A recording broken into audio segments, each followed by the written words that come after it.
Pas besoin de passer des heures en cuisine pour se préparer une bonne pizza. Si tu cherches une alternative rapide, saine et délicieuse, aujourd'hui je te montre comment préparer une pâte à pizza avec un ingrédient qu'on a tous dans nos placards, et c'est pas la farine.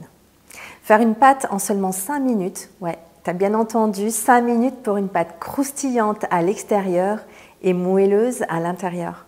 Alors pas besoin de sortir ton rouleau à pâtisserie parce que tu n'en auras pas besoin.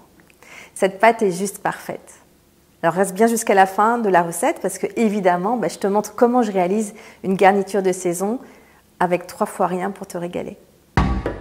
Manger mieux pour aller bien, c'est ma méthode pour booster ta vitalité par l'alimentation. Alors c'est parti, je m'attache les cheveux, je mets mon tablier, je me lave les mains et on file en cuisine.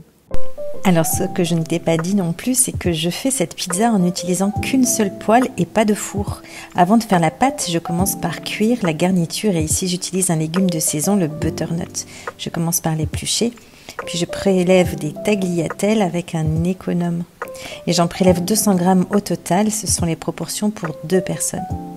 Ça, c'est la poêle anti-adhésive que j'utilise de 24 cm de diamètre. Je verse un fond d'huile d'olive, puis je vais faire saisir toutes les tagliatelles sans les cuire complètement. C'est meilleur quand ça reste encore un peu ferme. Et on prépare la pâte. Avant d'aller plus loin dans la vidéo, laisse-moi te parler d'une belle opportunité que je te propose. Tu sais qu'au quotidien, j'ai une activité de formation et de coaching en alimentation. Eh bien, je te propose 30 minutes de visio ou d'appel téléphonique pour répondre à tes questions. C'est totalement gratuit et c'est simple. Il suffit juste de réserver ton créneau horaire sur le lien juste en dessous dans la description. Allez, j'arrête de parler, on passe tout de suite à la réalisation de la pâte à pizza. Dans un saladier, tu verses 100 g de petits flocons d'avoine avec 50 g de parmesan. C'est important d'utiliser des petits flocons d'avoine pour que ce soit facile à mâcher et rapide à cuire. Les pâtes à pizza classiques se font généralement avec une farine blanche ultra raffinée qui se transforme en sucre à la digestion. C'est comme si tu mangeais du sucre pur. Ici, l'alternative flocon d'avoine permet de réduire de 3/4 la dose de sucre. Bien sûr, l'avoine ici contient des fibres que les farines blanches n'ont pas, mais l'atout majeur de l'avoine, c'est qu'il contient une forme de glucides qu'on appelle les bêta-glucanes, ayant un effet stimulant puissant sur le système immunitaire.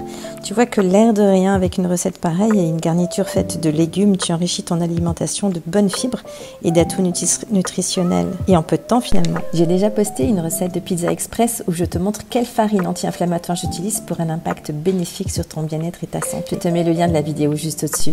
Je vais te révéler une dernière astuce importante à connaître si tu souhaites limiter encore plus l'impact glycémique de ce repas. Eh bien, regarde, je commence par manger une belle salade verte avant et ainsi je tapisse l'intestin grêle, enfin les parois de l'intestin grêle, de bonnes fibres qui vont permettre de ralentir la vitesse d'absorption des glucides. Et voilà,